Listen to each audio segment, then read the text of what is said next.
Gandang umaga sa inyong lahat, mga kapatiran sa Panginoon. Palampakan natin ang Panginoong Diyos sa tagumpay na ating natanggap mula sa ating Panginoon. Sa mga kapatirang nakakaranas ng tinatawag kahirapan sa pagpasok o dito sa ang tawag para lang makaatin sa gawain, yun lang po ang nakakatikim gano'ng kahirap ang kaparaanan. Subalit, at least ito'y patikim lamang kung sakasakali ang pagbabalik ng Panginoon ay nasa middle tribulation. Kung ang pagbabalik ng Panginoon ay mangyari sa kalagitnaan ng tribulation, sa tingin ko po, kunti lang talaga ang makasurvive. Kaya, ang mensahe inyong mapakinggan, mga kapatiran, sa lahat ng RCGC members, pastors, Christian workers, at yung mga bago pang nag-attend, kailangan nating tingnan ang ating sistema. Kasi tapos na po ang pag-aral natin. Actually, hindi pa po talaga natapos ang level 1 ng end times. Malawak kasi ang coverage ng end times message ni God sa Book of Revelation. Subalit dahil po sa panahon, ang ating ginagawa ay pipick upin lang po natin ang ilang mga mahalagang aral sa Bible para at least ano ba mangyayari. We have already the knowledge that comes from the Word of God. And it's up to you how to make a decision on how strong you are in serving the Lord. Amen? Ngayong umaga, bago ang Word of God, nasa level po tayo, level 2, na po tayo sa part 1, sa end times message na ating pag-aralan. At ito po ang pamagat, mga kapatiran. Pakibasa. The coming of Son of Man. Malawak at napaka-importante itong subject na ito. Kung ilan sa inyo ang mayroon ng alam kung bakit may terminong ginamit ang Bible, Son of Man, Son of God, and the Day of the Lord, ngayong umaga, kukuha tayo sa tinatawag Son, the coming of the Son of Man. Mayroon tinatawag sa Bible din the coming of the Lord. Ano ang napaloob sa the coming of the Lord? Ngayon, ang ating titignan mo na pag-aralan ay the coming of the Son of Man. Bago po, tayo muna ay manalangin. Maraming salamat aming Ama. Dahil nakikita mo ang lahat ng pangyayari sa buong daigdig. At kung ang COVID-19 ay isa sa mga hula, Panginoong Hesukristo, na sinabi mo na may parating na kahirapan sa buong daigdig, pasalamatan ka namin. Alam po namin na walang sinasabi mo sa Bible na hindi magkatotoo. Ang aming pasalamatan din, Panginoon, dahil ang inyong pag-iingat, ang inyong pagkilos, ang inyong pag-provide sa pangailangan ng bawat anak ninyo, Panginoon. Hindi lang members ng Rise of Church, kundi ang buong bayan mo sa buong daigdig. Pasalamatan namin kayo. Maraming salamat na hindi natablan o hindi nahahawaan ng COVID-19 ang inyong bayan, Panginoon. Maraming salamat. Ito po'y nagpapalaala namin doon sa nangyari sa Egypt. Nung sinabi mo, Panginoon, sa Exodus 15:26, pag kaming lahat, Panginoon, ay magiging tapat at masunurin sa inyo, hindi mo ipapapadala ang anumang sakit. Maraming salamat. Pagpapalain mo, Panginoon, ang lahat ng nakakita sa inyong abang lingkod, ang lahat ng makikinig sa inyong mensahe na aking dadalhin. Maraming salamat. Ito'y dagdag karunungan sa aming buhay Kristiyano. And we give you praise and honor in Jesus' mighty name. Everybody say Amen. Amen. Palakpakan ang Panginoon. Mabigat itong subject o itong ating pag-aaralan. Kung sakasakali, mga pastor, may magtatanong sa inyo, ano ang meaning Son of Man, the day of the Lord, and Son of God? Huwag ninyong kalimutan. Ito ang sagot. At sa mga pastors naman, nagtitiis sa pag-aayuno, sa mga simbahan, nagpasting ang mga members, congratulations sa inyo. Alam ko pong ang Diyos ay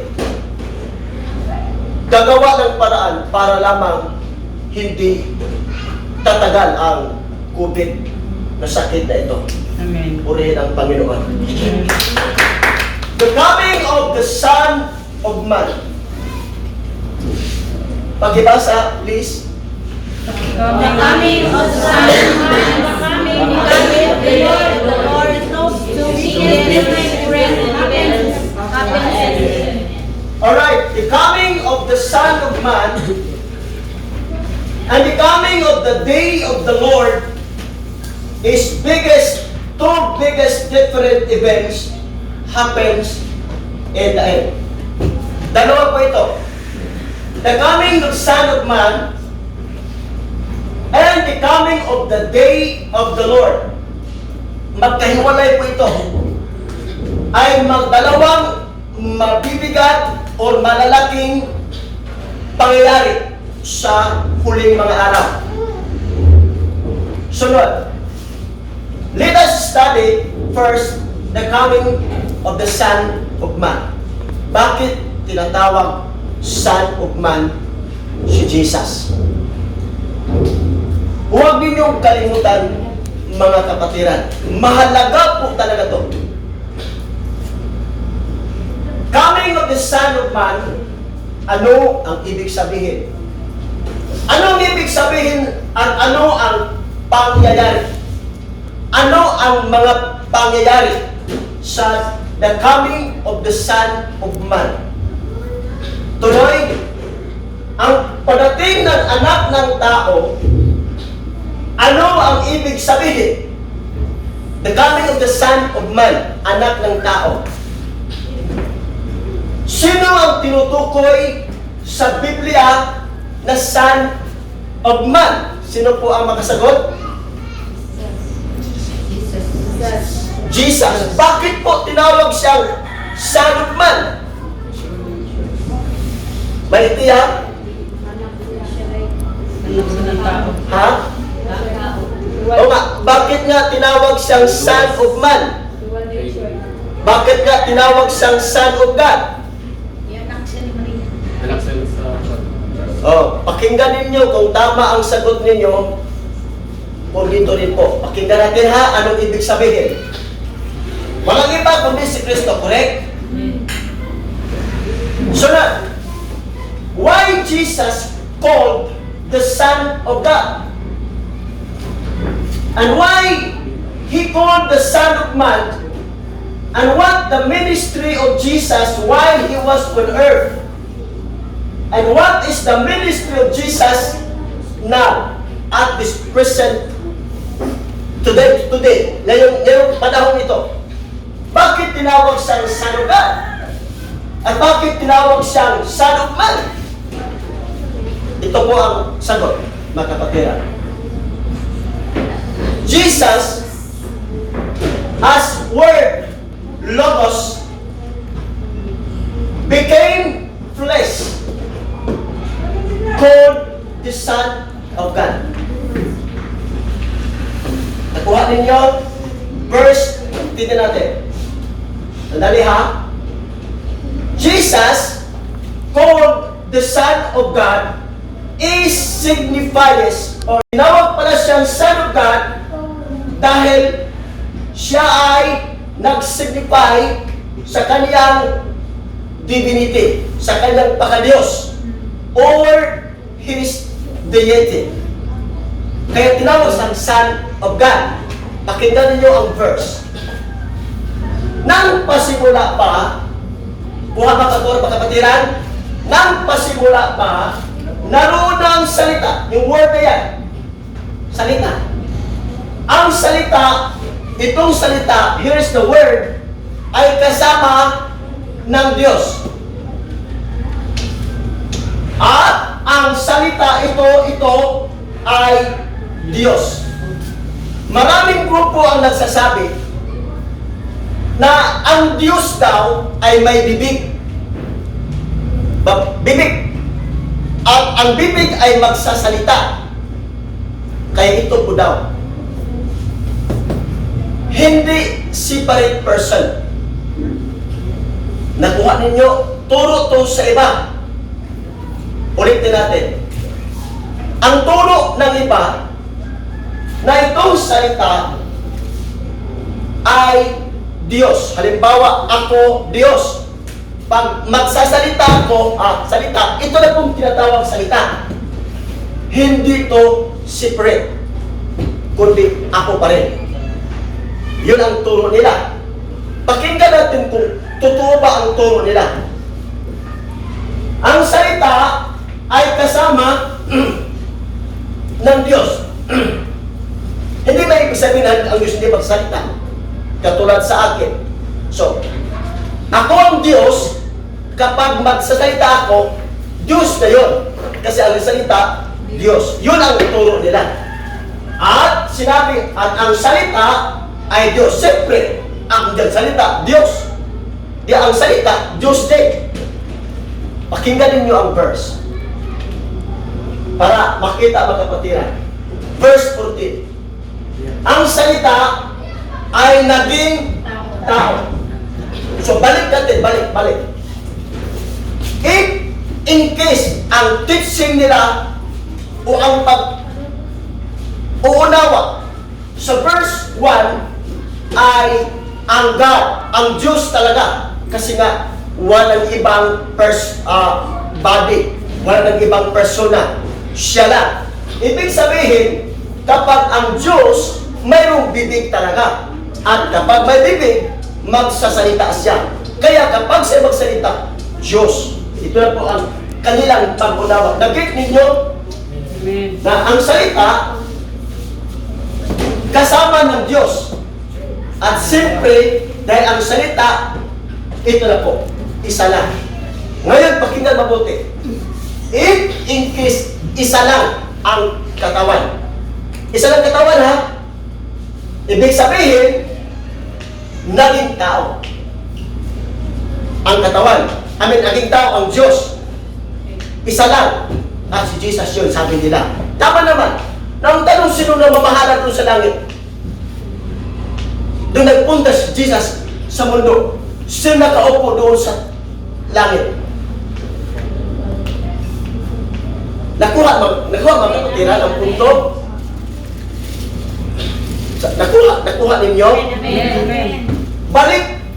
Balik saglit. Iba yung salita, dala mo ha, pangsimula pa ay naroon ang salita. Hindi sinabi, pangsimula pa, naroon ang Diyos. Nakuha ninyo, ang tinutukoy ni John ay the person, the entity, the Jesus, yung kanyang persona. Iba sa iba ang Ama, iba si Yahweh tinutukoy. Ang salita ay kasama ng Diyos. Kasama ha? At dahil para makita ang matukoy kung sino ang salita, sinabi, ang salita ay Diyos. Kaya itong Diyos na itong tinutukoy ni John sa verse 1, para ma-identify kung sino siya, ang verse 40 nagsabi, ang salita ay naging tao. Hindi pwede ang tao gawing Diyos. Kasi kung ang tao gawing Diyos, ang matawag niyan ay Diyos.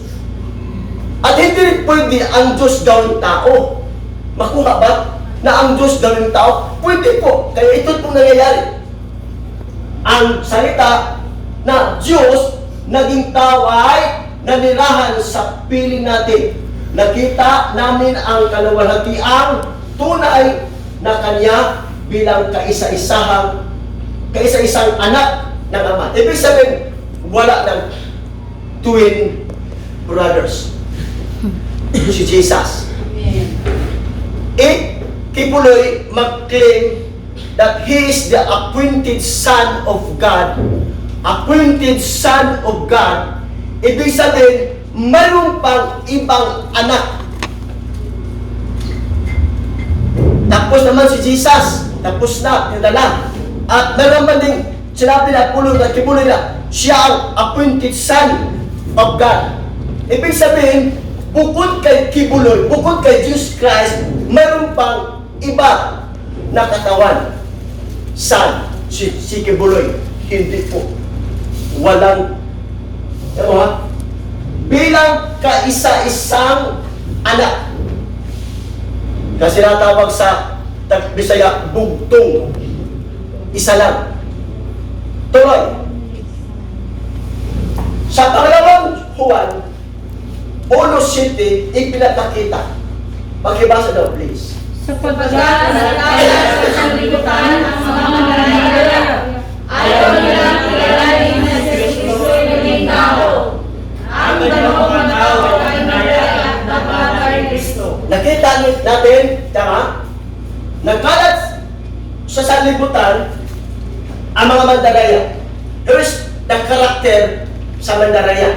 Isinama nila, tira mo ha, ayaw nilang kilalanin. Hindi naman dapat mahirap to recognize. Ang sabi to, ayaw nilang kilalanin na si Kristo ay naging tao. Nakuha niyo ang punto. Naging tao. Para bang, ano ka ba? Nagpaka-unggoy. Hindi siya unggoy. Yung nagpaka-unggoy. Si Kristo, hindi talaga siya tao, kundi nagkatawang tao. From the Logos, Jesus, Messiah, sa ibang salin, ay Hebrew, Yeshua. From, doon naman sa Greek, ay Logos, Jesus, ay naging tao. Nakuha ba kapatiran? Kaya tinawag siyang Son of God. Wala ang problema. Ang tinutukoy Son of God, ang kanyang divinity, ang kanyang deity, ang kanyang pagka-Diyos. Wala ang problema, kapatid, huwag ninyong kaligtaan. Sunod, pakibasa daw. The ministry of Jesus after his ascension, go back to heaven and the rapture, is interceding to his Father for the people that follow Jesus forever and ever. Alright, the ministry of Jesus after sa kanyang ascension, go back to heaven until the rapture. Kung kailan ang rapture at kung kailan ang rapture mangyari, ang ministry ni Jesus ay ganito, nakipag-intercede. Nag-intercede si Jesus as of today and until the rapture happens. Ang ministry ni Jesus wala sa mundo, dito siya, nandoon sa taas, sa langit. Ang ministry ni Jesus is interceding to His Father. Good news po ito for the people that follows Jesus wherever they are now, na buhay pa. Hindi na si Jesus mag-intercede kung patay na ang isang tao na naglilingkod. Ito po ha, yung mga taong nagsusunod, sumusunod ha, sumusunod buhay pa, ang trabaho ni Jesus sa Ama, pakinggan ang sinabi ng Biblia. 1 John chapter 2 verse 1. Pakibasa po please. Mga anak, sinusulat ko ito sa inyo upang kayo magkasala. Ngunit kung magkasala sino sa inyo, may tagapagtanggol tayo sa Ama. Si Kristo na ang isang matuwid. Malinaw ang sinabi ng talata. Unang intention sa verse is a declaration, a pronouncement, or sinabi, isinusulat ko ito sa inyo upang huwag kayo makasala. First John. To go is not to commit sin. First goal yan. Ngunit kung magkasala ang sinuman sa inyo, hindi tinutukoy itong hindi follower of Christ. ang sino man magkasala sa inyo, may tagapagtanggol tayo sa Ama. Hindi sinabing iba. Si Jesucristo na isang matuwid. Ibig sabihin pala, bahala kung mayroong ibang in-recognize, ibang mediator. Bahala kung sino sila. Basta sa atin, alam natin na wala tayong ibang mediator na makipag-mediate sama at sa atin. Si Jesucristo. Yun ang kanyang ministry. Mga kapatiran, palagpakan natin si Jesus. Sunod, the second biggest truth why Jesus is called the Son of Man. Dito na po ang tanong, Son of Man. Bakit nga po ba sinabi siyang Son of God? Na sinabi naman Son of Man, na sinabi naman sa Bible Son of God. Pwede pa ba ang Son of God magiging Son of Man? Ano ang ibig sabihin? Pakinggan po mga kapatiran. The answer is, pakibasa daw. One of the major titles given to Jesus is the Son of Man, referring to his very low or very poor position of lifestyle as to show a good example to follow. Pakiulit daw pagbasa. One of the major titles given to Jesus is the Son of Man, is referring to his very low or very poor position of lifestyle as to show a good example to Or follow. yun palang ibig sabihin. Bakit tinawag siyang Son of Man? Pakinggan mo ha. One of the major titles given to Jesus is the Son of Man. Is referring to his very low or very poor position of lifestyle as to show a good example to follow. Kaya pala magtataka, bakit tinawag ang Son of Man? Ano bang ibig sabihin? Ang ibang mga pastor magsabi Son of Man, tinatanong din Adam. Ito pala ang ibig sabihin. Pakinggan ninyo ano ang naggunit dito sa verse. Mateo 8:19 hanggang 20. Pakinggan anong laman. Sige, ready? Go. Lumapit sa kanya ng tagapagturo ng kaustan at sinabi, Guro, sasama po ako sa inyo saan man kayo pupunta. Ngunit sumagot si Jesus, may mga lungga ang mga asong gubad at may mga bugad ang mga ibon. Ngunit wala man lamang matulugan upang paghilahan ang anak ng tao. Kita ninyo, balik natin ha, para makuha. Son of Man is referring to his very low or poor position of lifestyle. Kaya sinabi dito sa verse, lumapit sa kanya ang isang tagapagturo ng kautusan, mga kapatid sa Panginoon. Pag sinabi kang tagapagturo sa kanilang panahon, sa atin dito, na nandyan ka sa middle class, nasa middle class po kayo or upper class. Pag ikaw ay tagapagturo sa kanilang panahon, ibig sabihin hindi ordinaryong tao. At itong hindi ordinaryong tao, gustong sasama sa Panginoon. Ang sagot, ang tanong niya, Panginoon, Guro, sasama po ako sa inyo. Sasama siya, ha? Ang isang mayaman na tao, sasama ni Jesus. Correct? At ano ang sinabi sa gustong sumama kay Jesus? Pakinggan mo. Sasama po ako sa inyo, saan man kayo pupunta.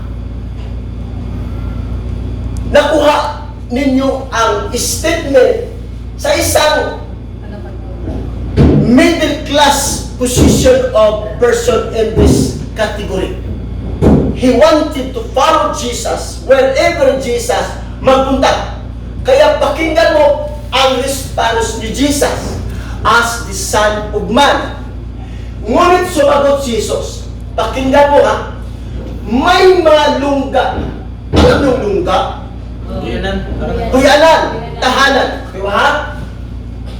May mga lungga ang mga asong gubat. Una, untos to. May mga pugad ang mga ibon. Nakita ninyo ang klaseng pagkuha ni Jesus. Amen, amen. Hindi to mga taong kinuha ni Jesus, kundi isang creation ni God na hindi level sa tao. Kahit pinakamahirap na tao dapat kunin ni Jesus. Hindi, kundi ang mga hayop. Pakinggan yung sinabi ni Jesus. Ang mga asong gubat daw mayroong lungga, may tahanan. Ang ibon may pugad, may bahay. Pakinggan mo ang sinabi ni Jesus. Ngunit wala man lamang matutulugan o mapapaghingaan, mapaghingan ang anak ng tao. Ibig sabihin, kung saan nabutan ng gabi, doon ka matulog. Ano makita mo? Rich, makaya sa mga taong middle class, lalo sa mga upper class people, di makaya. Kaya pala tinawag sa Son of Man is not indicated to his power, but his lifestyle. Are you willing? Kaya natin? Susunod, Lord, sasama ko sa iyo. Isipin mo na sa pagkain, sa pananamit, sinong mag-care? Wala. Ang itong tao medyo may ikabuga, kumbaga, gustong sumama. Ngayon, kaya natin mga kapatiran, sasama sa Panginoon, maraming alalahanin, maraming abala, maraming pumapasok. Nasa field na tayo, ang iba nasa isip lang, aking pamilya, ano kaya makakain nila doon, ano kaya nangyayari nila doon. Saan kayo pupunta? Saan pupunta? Grabe. Kaya pala, ang lifestyle ni Jesus. Huwag niyong kalimutan ang sagot. Tuloy! Makibasa po.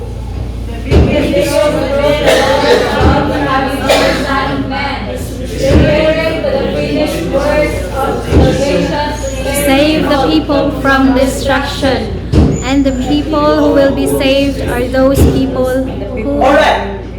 The biggest truth, ang pinakamalaking katotohanan na ipinapahayag tungkol sa the coming of the Son of Man is referring to the finished works of salvation. Pagpunta ni Jesus sa mundo, bata pa siya. And he was started ministering to the people 3 taon lamang.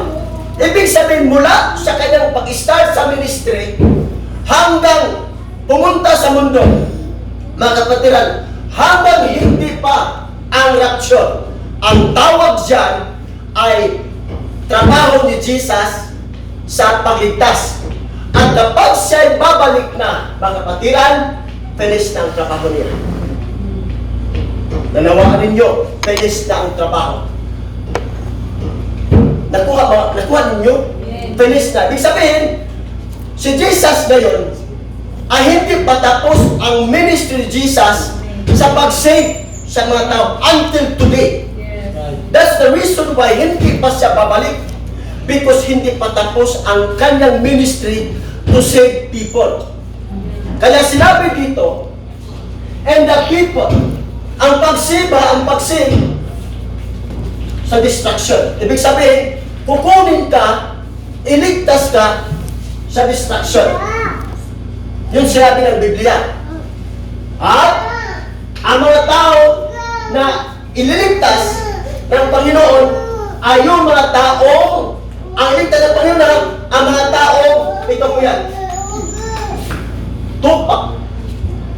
Ang iligtas ng Panginoon pala ay ang mga tupa lamang ni Jesus. Hindi lahat. Tupa lamang ni Jesus o mga tao. Sunod, nakilala ni Jesus ang mga tao kanyang iniligtas.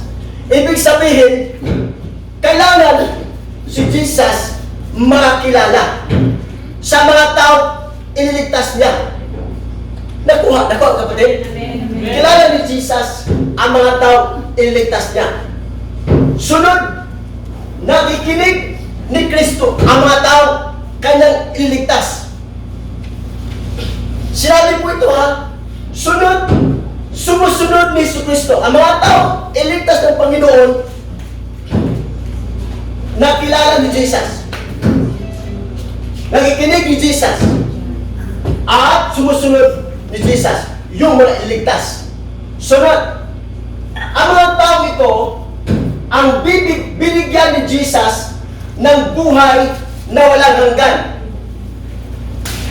At ito ang kukunin sa pagparito ng anak ng tao upang maligtas sa parusa ng Diyos. Ibig sabihin, ang pagpunta ni Jesus hindi para sa lahat ng tao, hindi, kundi yun po ang ni-require.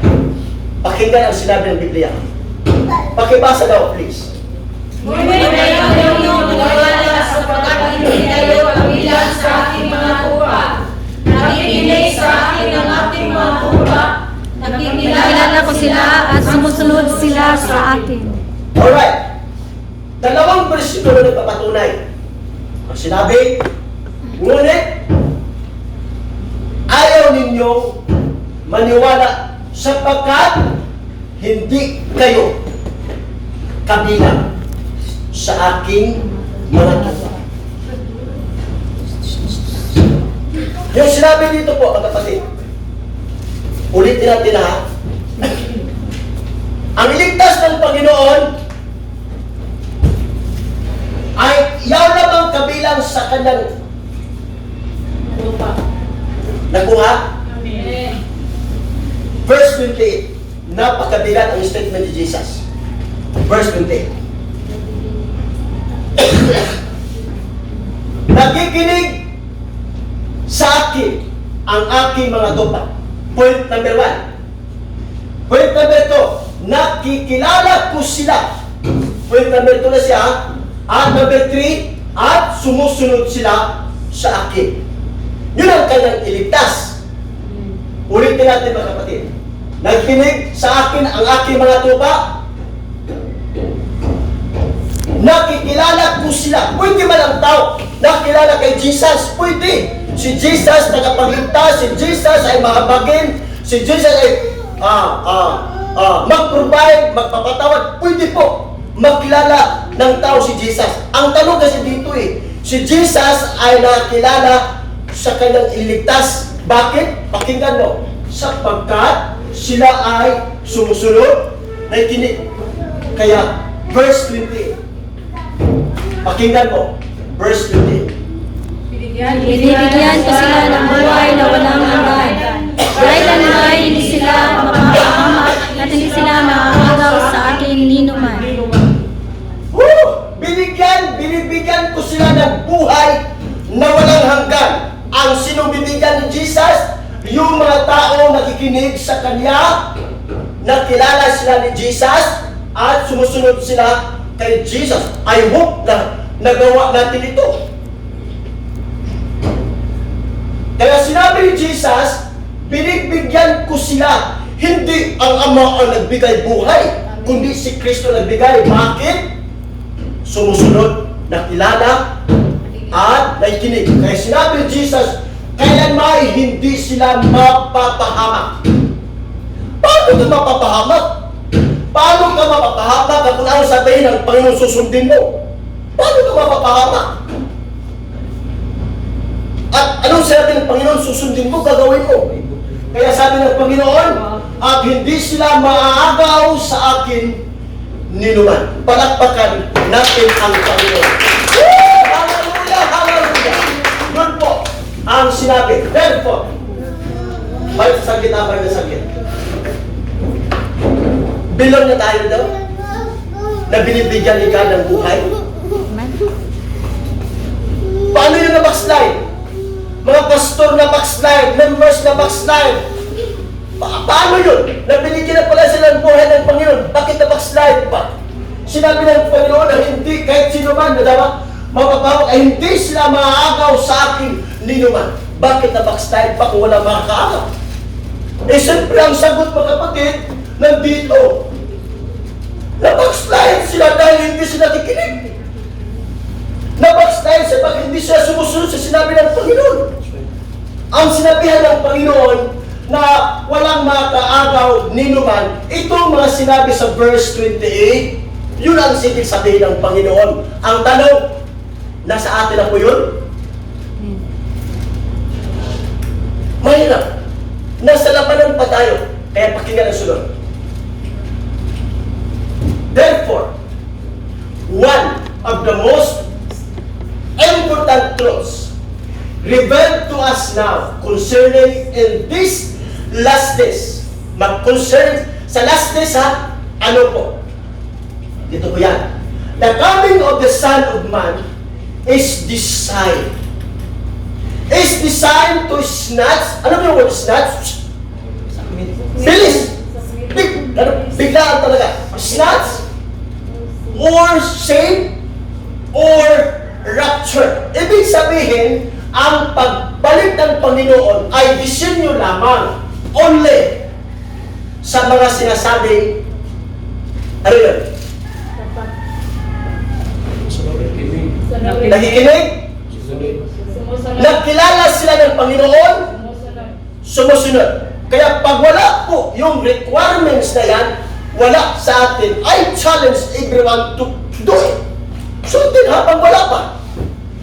Design po. The coming of the Son of Man, hindi siya magbigay patawad. Hindi ho. Ang gagawin ng Panginoon, iligtas po tayo. Tuloy natin. Una, sa mga taong naniniwala kay Jesucristo.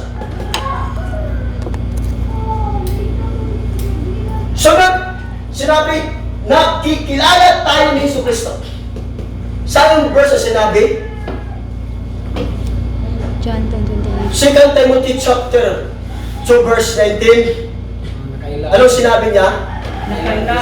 Nakaila ako. Saan ba to? Ako sa akong Bryce? Nakaila ako sa akong kumbaga, sa akong mga tao. Ug ang bisan kinsang mga liya sa ngalan sa Ginoo, sa ibang translation magasampit sa ngalan sa Ginoo, anong sinabi? Kinahanglan mubiya sa pagkatatan. Kadtong nagsampit pa lang. Halimbawa, ako kriminal ko ha, musampit ko sa ngalan sa Ginoo, Jesucristo. Ginoong Jesucristo, musampit ko ni magtabangin ko. Ako nagsampit daw tan, hindi na ko magpakasala. Kung siya tabok ka nun, gida ang ngalan sa Ginoo sa sinuman. Japit pa sa dala ang ngalan sa Ginoo, digibog talo pahimog daotan.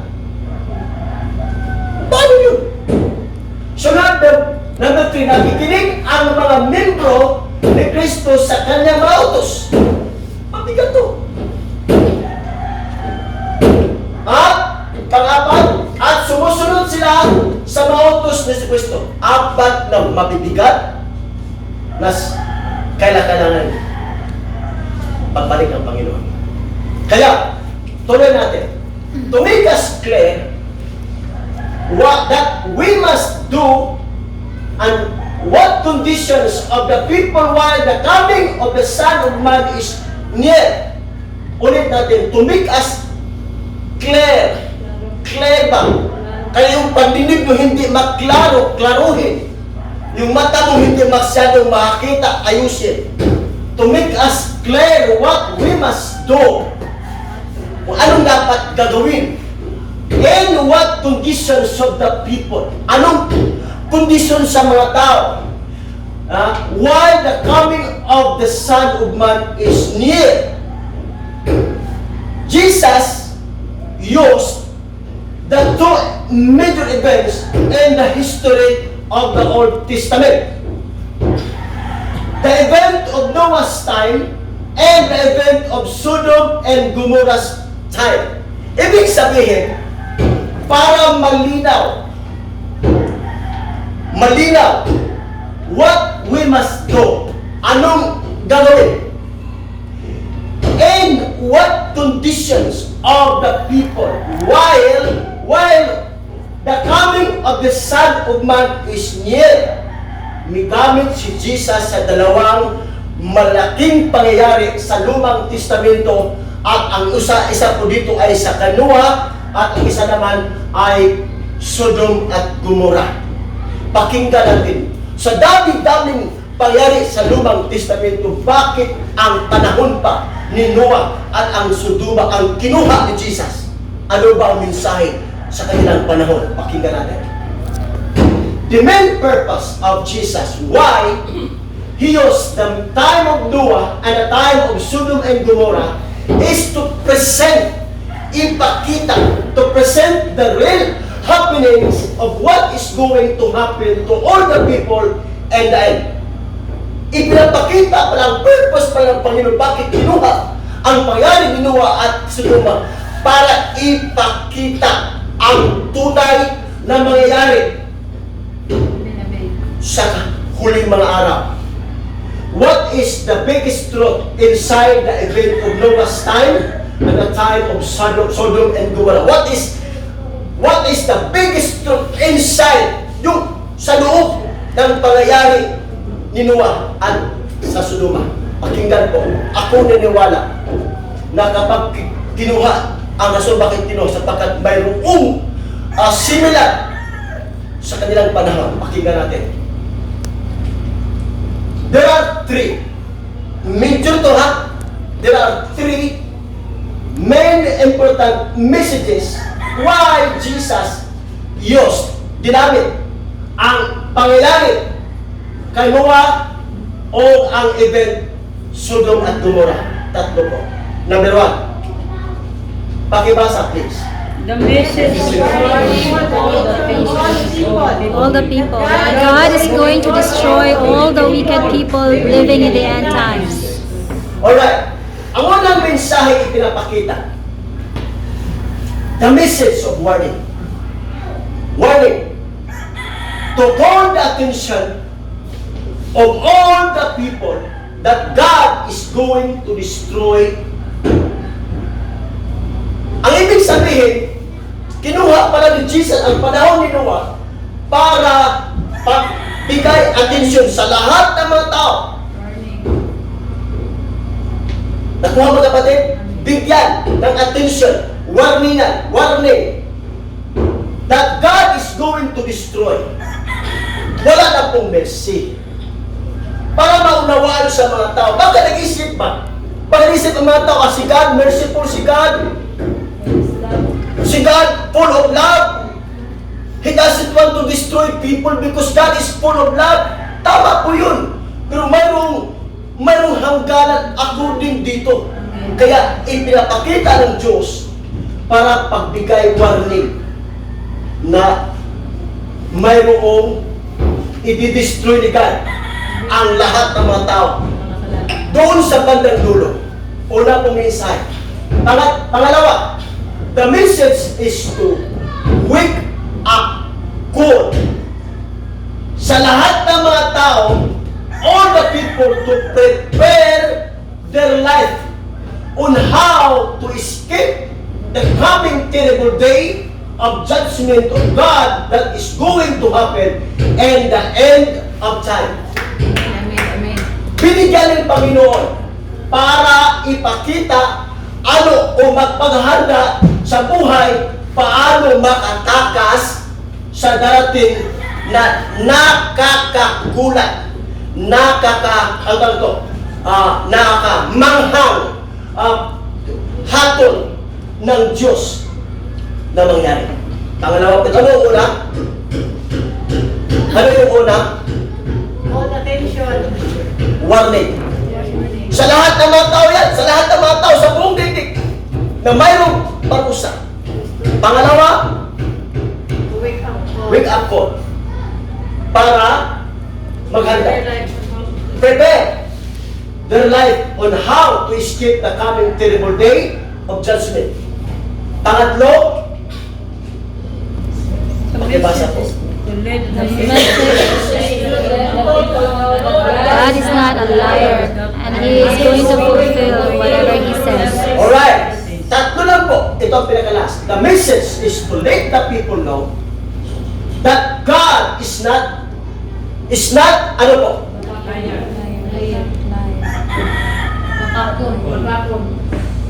Nakuha ninyo mga kapatid. Ibig sabihin, para maunawan sa lahat ng mga tao, ng Diyos po, hindi magsisinungaling.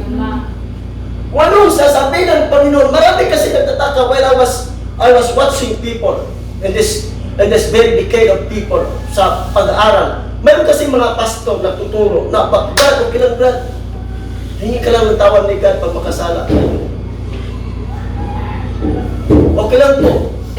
Ibig sabihin, okay lang na magkasala, basta hingi lang ng tawad. Mali po yun. Na ano mangyari? Pag napunta ng kamatayan na may kasalanan, sino magsisisi? Kaya sinabi sa 1 John chapter 2, isinusulat ko ito sa inyo para walang na hindi kayo magkasala. The first intention of that message is to avoid sin. Ngunit, siyempre, alam naman ni God na nasa mundo tayo, we are fighting evil. And sometimes, magkakamali tayo. Pero yung sinabing magkakamali, hindi po siya sadya. Hindi mo pinaplano ba? May provision. Si God ang makipag-intercede sa Ama. Anong sinabi po dito, dating araw, paparusahan ni God. Sunod. 24 verse 36. Pakibasa po. Ngunit ito lang nakakaalam ng araw at oras na magsapit niyo. Maging ang pagdating ng anak ng tao ay tulad sa pagdating ng baha noong panahon ni Noe. Pinakita ito ha, ng God.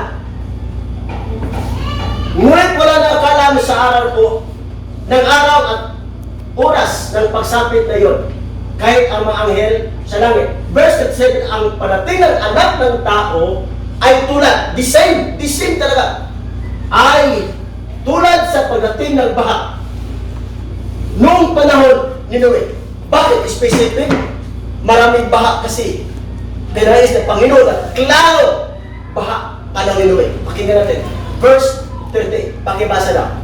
Nang araw na yun, bago umahan, ang mga tao'y nagsisikain, nagkalinuhan, at Nagsisipag-asawa hanggang sa masok si Noe sa barko.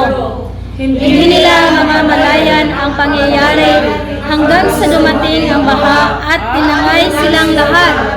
Gayon din ang mangyayari sa pagdating ng anak ng Kita tao. natin mga kapatiran, pakinggan lahat. Kaya pala kinuha ito ni Jesus ng mga araw na iyon, na time of Noah, bago bumaha. Look what happened to the people during their time.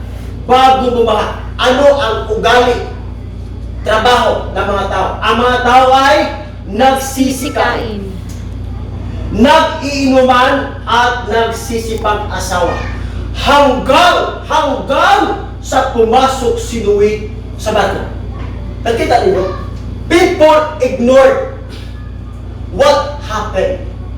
Hindi man pwedeng baha agad. Wala akong nakita baha agad. Hindi pwede. Pwede siguro bilang uwan malakas. Pwede yun. Pero kadalasan, dahan-dahan mo na. Pakita natin, hanggang sa pumasok si Noe sa barko.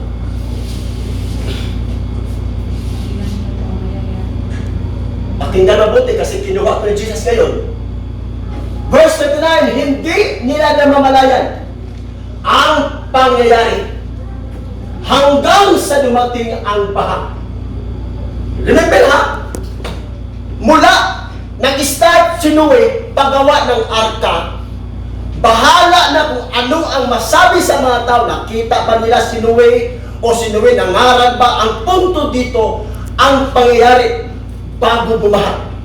Ang sinabi ng versikulo, hindi nila namamalayan ang pangyayari hanggang sumating ang baha. What happened?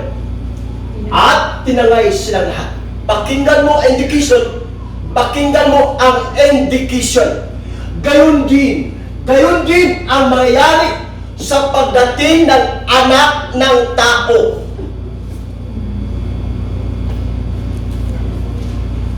Isip. Kaya pala preparation is so important. So na, event yan, normal yan, hindi Christian yan. Sa ating panahon to ha, kasi ganyan ang mangyari sa ating panahon. Kinuha ang mga tao sa unang panahon, ganito ginawa nila. Hindi Christian yan. At nasipag-asawa, may Christian din po. Ngayon, di ba? Okay. Hindi hanggang until the day na pumasok si Noe sa bato. Hallelujah! Nakipag-asawa hanggang sa dumating ang baha. Noah, wala isa nakasubaybay kumbaga.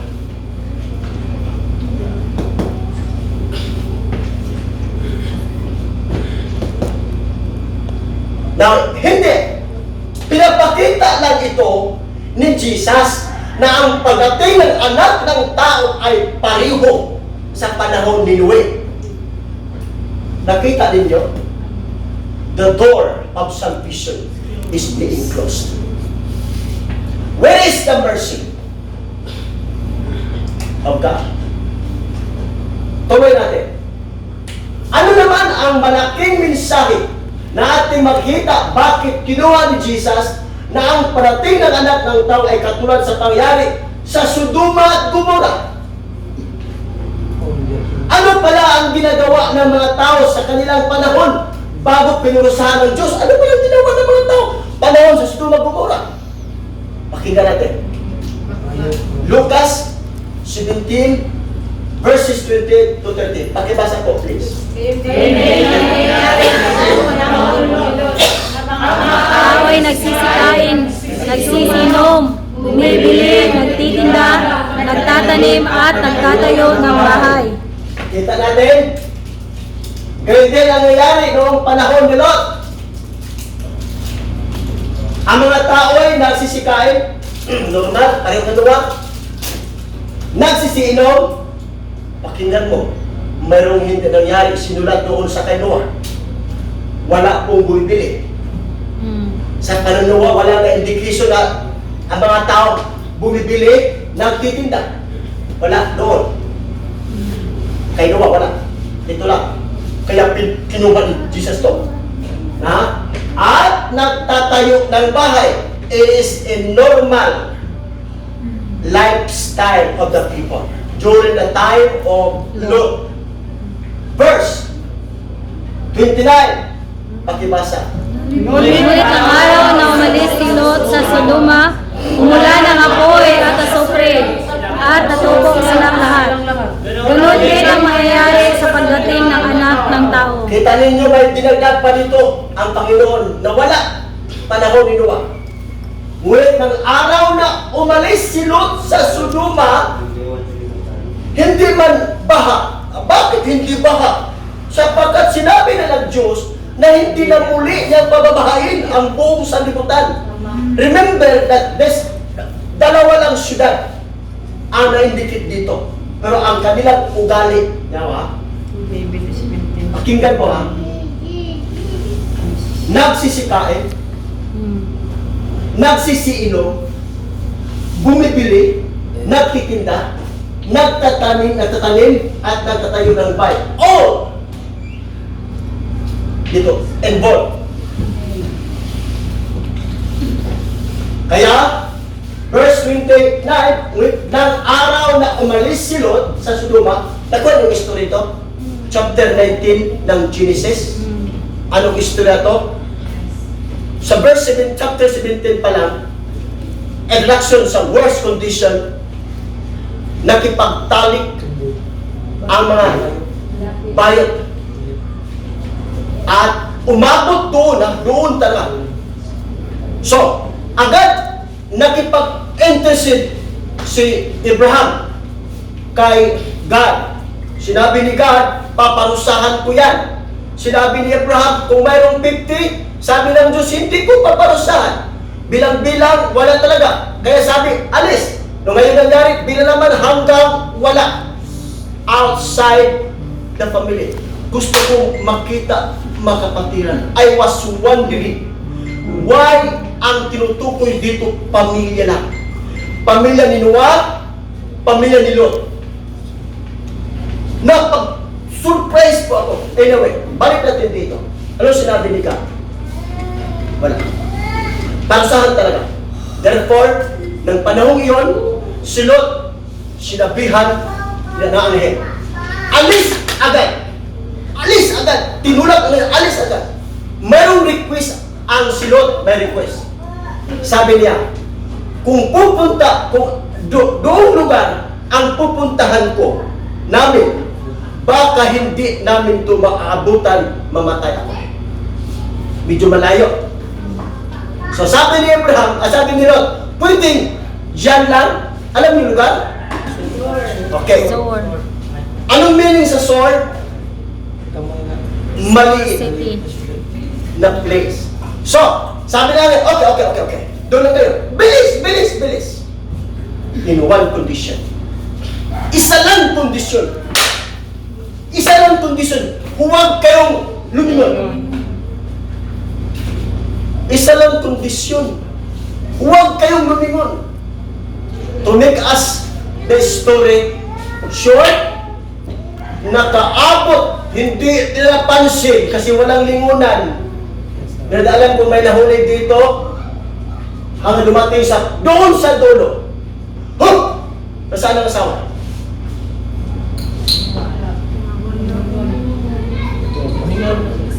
Very sad. Malaking message po yan. Malaking message. Ang punto, ganun din ang mangyari sa parating ng anak ng tao. Kinuha yan. Woo! Purihin ka, Panginoon. Hindi si God nagpapabaya. Pero si God hindi pabaya sa ating material na pangailangan. How much more spiritual? Amen. Kaso lang nangyari sa panahon nila, na-request. Inuna ni God, sige. Ano ang malaking mensahe na ating nakikita o makikita sa panahon ni Noe na ating magamit o ma-apply ngayon? Ma-apply ba? Tingnan natin. Pakibasa daw. Ang aralala ay magawa ni Noe ay siyang makapagligtas sa mga tao sa kanilang panahon. Tingnan natin ha. Ang arka, na pinapagawa ni God kay Noe ha, pinapagawa kay Noe, yan, kumpir ha, ay siyang magapagliligtas sa mga tao. The way of their salvation is arka. Ang arka wala pa, ipabuhat pa ni God kay Noe. Pinala ng Ama si Jesus, ha? Dito sa mundo, para maging tagapagligtas. Si Noe, ang human instrument. At si Noe, ang inutusan na paggawa ng arka. Ang arka, ang siyang magliligtas. Nakuha mo kapatiran? Si Jesus din sa ating panahon, ipinadala sa Ama sa mundo para si Jesus ang magligtas. Sunod, pangalawa, ang arka ay Savior sa kanilang panahon. As I have said a while ago, wala iba. Nakita ninyo? Pwede ba ng mga tao magawa ng ibang baruto-baruto? Diba? Pwede. Pwede sila magawa ng kaparaanan. para maligtas. Gawa sila makuha sila mga malaking kahoy, kaya natalian nila para lang gawin nilang kaligtasan, kumbaga. Pwede po. Pero bakit wala silang gumagawa? Hindi sila niniwala. Puntos yun. Hindi sila maniwala na mayroong baha. Tuloy natin. Si Kristo ay Savior sa ating panahon at wala ng iba. Wala ng iba. Si Kristo ang Savior sa ating panahon at wala iba. Hindi si Allah, hindi si Buddha, hindi si yung mga iba-iba. Wala. Iba. Kristo lamang. Tuloy. Pangatlo ha. Kailangan sundin ni Noe ang utos ng Diyos. Tama? Kailangan ni Noe sundin ang utos ng Diyos.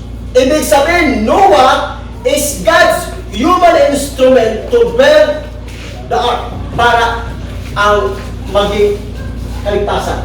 Para ang utos na pag masunod ni Noe ang utos, ang siyang makapagliligtas ni Noe. At ang mga tao nakikinig, maligtas din. Nakuha ng puntos, pagpakita ito, tanong ni Kristo. Kailangan sa ating panahon, makinig at sundin ang mga utos ni Jesus para sa kaligtasan kung masunod natin. Tama. Pag masunod natin ang kalooban ng Diyos, utos ng Diyos, maligtas tayo. At ang nakikinig din sa lingkod ni Kristo ay maligtas din. Yun ang sinabi. Tuloy. Ang malaking mensaheng ating nakikita sa panahon ni Noe at sa ating panahon ay ganito. Pakibasa ko, please. Bago ang magiging lahat sa panahon ni Noe, Pinasakay muna sila ni God sa arka upang hindi sila maghihirap at mamamatay sa parusang ipaparanas ng Diyos sa lahat. Alright. Bago, ang mensahe, ang puntos ha, ang malaking mensahe ating nakikita sa panahon ni Noe at sa ating panahon ay ganito. Bago ang matinding baha sa panahon ni Noe, pinasakay. Ang puntos ba? Bago ang baha, pinasakay muna sila ni God. Hindi si Noe ang siyang tapos ng arka. Hindi si Noe, patay. Hindi. Naghintay. Siya God ang nagsabi, pasok. Upang hindi sila mahihirap o maghihirap at mamatay sa parusang ipaparanas ng Diyos sa lahat ng makasalang tao. Ligtas mo na, isave mo na bago ang baha. Yun ang kinuha ni Jesus. Tuloy. At ano naman ang mensahe ating makikita sa ating panahon ngayon? Pakibasa please. Ang sagot ay Ang pinakita ni Kristo sa ating panahon, bago ibubuhos ng Diyos ang kanyang parusa sa lahat ng taong ayaw makikinig at sumusunod sa utos ng Diyos, ay pasakay o kukunin muna tayo sa... alright, yun ang puntos. Yun ang pinakapunto. Ipinakita ni Jesus Christ sa ating panahon na bago ibubuhos ng Diyos ang kanyang parusa sa lahat ng taong ayaw makinig at sumusunod sa utos ng Diyos ay ipasakay. Ipasakay o kukunin muna tayo sa rapture. Yun ang purpose. Pakinggan ng kapatid. Wala pang baha. Nakasakay na sila.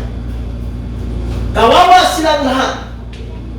Kawawang silang hindi nakasakay. Huli na ang lahat. Nagsisilapitan sila. Huli na ang lahat. Ganoon din mangyari, maraming magsisisi. Pagdating ng Panginoon, mga kapatid, maraming taong magsisisi. Maniwala ka man o hindi, maraming tao magsisisi. Huli na. The door of salvation is being closed. Pinipicture, kinuha ko ha. Pag-rapture na. Diba? Tinangan natin na doon nakalipas na Sunday pa, na pag-rapture na, maraming magugulat, maraming Christian na backslide, magsabi, yun ang sinabi ng Panginoon, it's too late. Huli na. Sunod, Ano pa ang makitang malaking mensahe sa pangyari sa panahon ni Noe bago pa ang baha na posibleng magawa natin ngayon? Maiwasan. Tuloy. Si Noe ay isang matuwid na tao, sabi ng Diyos. Diba? Ano pa ang nakikitang malaking mensahe sa pangyayari sa panahon ni Noe bago ang baha na posibleng ating ma-apply sa ating buhay ngayon bago ang baha? Una, tinan mo, si Noe ay isang matuwid na tao. Sabi ng Diyos, ang Diyos ang nagsabi kay Noe, matuwid. Dahil na siya'y matuwid, pakinggan mo kapatid, dahil na siya'y matuwid, nasa Kanya ang ugaling masunurin kung ano ang iutos ng Diyos sa Kanya, hanggang sinabi ng Diyos kay Noe, pumasok ka na sa ark. Ang punto, matuwid. Kaya ito gagawin natin. Ayun. Bala magsabi, bakit naman sabihin, matuwid ka? Sabi ni God, hindi. Bakit nasabi natin matuwid ka? Sapagkat nakikita natin, matuwid ka. Pwede naman masabi, matuwid ka dahil balo kang ginagawa, at least approved by the Lord. Matuwid ka. Kapag matuwid, kapatid, ano na sa Kanya? Saan na to? Masunurin. Kapag matuwid, masunurin. Obedient kasi, pag dapat kasi obedient kayo. Wala akong nakita matuwid na pasaway. Nasa Kanya ang ugaling masunurin kung ano ang inuutos ng Diyos sa Kanya, hanggang sinabi ng Diyos, pwede ba sinuwid papasok agad sa arka? Pwede. Hintay siya sa instruction. Sunod, ang ating gagawin ngayon, habang hindi pa natin narinig ang tunog ng trumpeta ng Diyos na magsabi, salubungin na ninyo sa ipapawid ang Panginoon. Habang hindi pa marinig yan, ano dapat natin gagawin? Gagawa tayo ng matibay, correct? Matibay, patay o buhay. Na maging matuwid sa harapan ng Diyos upang maging masunurin tayo sa mga trabaho na ipinapagawa ng Diyos sa atin. Ang ating gagawin, gagawa ng matibay na maging masunurin. Pag sinabing masunurin, matuwid ka. Yan ang gagawin. Kaya ulit. Walang nang ibang paraan. Pakinggan mo. Ang pagtrabaho sa paghahayop sa salita ni Kristo sa ibang tao ay isa sa mga dakilang utos ni Jesus. At hanggang hindi matapos ang pagtrabaho sa pag-ibanghelyo sa mga tao sa buong mundo, hindi matatapos ang mundo, sabi mismo ni Kristo. Hanggat hindi maabot sa buong mundo, hindi matapos ang mundo. Sabi ni Jesus yan sa Pagkapitulo 24:14, hindi po maabot, hindi babalik. Dalhin natin ang mga tao kay Kristo upang maligtas din sila. Pagtrabaho sa nasaan yung paghayo, pag-ibanghelyo, malaking trabaho yan. Yun ang ipatrabaho ng Panginoon. What is the biggest and serious message for all of us to think about as the greatest preparation while facing for the end times? Ano po ang serious na mensahe para sa ating lahat to think about as the greatest preparation while facing for the end times? Ano ang ating gagawin? Ito po yun. There are two biggest messages that we need to work out. We need to work out. Number one, remember, matagal na tapos ni Noah ang arka ng kaligtasan. Abot ko ng 100+ years. What if ko natapos ni Noah 50 years? Tapos din. Kasi naghihintay si God matapos ang arka. Hindi niya parusahan na wala pang arka. Kasi madadamay sila din. Tama po ba? Kapag ipadala ni God ang parusa na wala pang arka matapos, madadamay din sila. Kaya hinintay ni God na matapos. Nalala niyo sinabi ng anghel. Tinulak, bilis mo, bilis, bilis. Ni Lot, kasi nga parusahan na. Hindi pinarusahan ang syudad, nandoon pa ang anak o tao ng Panginoon. Kaya umalis na, pag naabot na doon sa lugar, saka na pinalhan. Ganun din mangyari. Remember, matagal tapos ginawa ang arka ng kaligtasan. Therefore, trabahuin ng bawat isa ang ipapagawa sa iyo ni Jesucristo. Baka marinig mo ang tinig ng Diyos na magsabi, kunin ko na ang iyong buhay, mabutan kayo ng iyong kamatayan. What if? Di pa mabalik ang Panginoon. Maabutan ka sa kamatayan. Marinig mo ang boses, kunin ko na ang buhay mo. O kaya magpadala sa ng karamdaman, at ang karamdaman ay maghatid sa iyo papunta ng libingan at hindi mo nasunod ang utos ng Diyos. Kawawa. Ang unang gawin natin, trabahoin. Sunod, kailangan sundin ang sinabi ni Jesus. Amen? Kailangan sundin ang sinabi ni Kristo habang hindi mo pa narinig ang tunog ng trumpeta ng Diyos na magsabi, "Rapture na!" at salubungin mo ang Panginoon sa iyong papawin. What if kung hindi ka rin? Malaking pagsisisi. Baka manatag kayo ng Panginoon na walang ginagawa sa trabaho ng Panginoon. Malaking pagsisisi ang ating maranasan. This is the end. Anong pinakapunto? Kung hintayin natin ang rapture, wala nakaalam. Kung hihintayin din natin ang ating kamatayan, wala nakaalam. Kaya pwede palang magbigti. Pwede. Magbigti na tayo ngayon. Kasi hindi. Ibig sabihin, we are waiting. Ang tanong, Are you ready?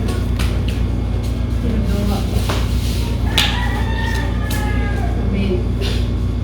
kaya kung kailan matapos ang COVID, I would like to challenge everyone please. Alam kong pinatikim ito ni God sa atin ang hirap. Sinabi ko ito sa inyo at mayroon pang parating na mas matindi ang kahirapan. Na baril ang labag sa batas sa gobyerno, pupunta sa kulungan. This is what happened. Nakuha mga kapatid? Amen. Kaya natatagalan ang paggawa pagtapos sa arka sapagkat sinuwa lamang ang gumagawa. Kaya sinabi ng Panginoon sa pangalawang Pedro, bilisan, mapadali ang pag-abot ng anak na the day of the Lord, mapabilisan. Anong paraan? Mapabilisan. Preach the gospel. Ang problema kasi mga kapatid, mayroong ibang bansa. Mayroong bansa doon pa sa mga malayong lugar na hindi natin maabot sa personal nating pagsikap. Okay lang dito sa bansang Philippines, I do not know if the whole part of the Philippines has been na-spread out ang gospel na. Hindi ko talaga alam po, pero gagawin natin. Bukas malang ang communication ngayon, padalang message. Huwag padalang picture ng katawan mo, padalang mensahe ng Panginoon. Gawin natin yan. Di ba na magkapunta doon sa ibang bansa? Si Maisarel Panginoon, hanggat hindi matapos pag-ibanghelyo ang buong mundo, hindi maabot sa ebanghelyo ang buong mundo, hindi matapos ang mundo, sabi ni Jesus. Na ngayon, matapos ang ating buhay. Pag namatay, na hindi nasunod ang kalooban ng Panginoon, haharap doon sa hukuman ng Diyos, doon ka na magsisisi. Nakita yung baha, nagsilapitan na ang mga tao sa baha, sa Diyos sa arka. wala na. Last kong challenge, mga pastor ng RCGC, Christian workers, members, please, gagawa tayo ng plano. Kung kailan matapos tong COVID na ito, kilos tayo. Walang pasaway. Sundin ang utos ng Diyos, Ebanghelyo. Kung maaari, walang tulugan. Gamit ang cellphone and any means of communication to bring the gospel to the people. Kung ayaw man nila, okay lang. At least, i-present mo na, natulungan mo sila. Para paghukom, paghato na sa Diyos, magturo siya sa iyo, wala silang masabi. Salamat, Tika. Tayo lahat po ay tumayo.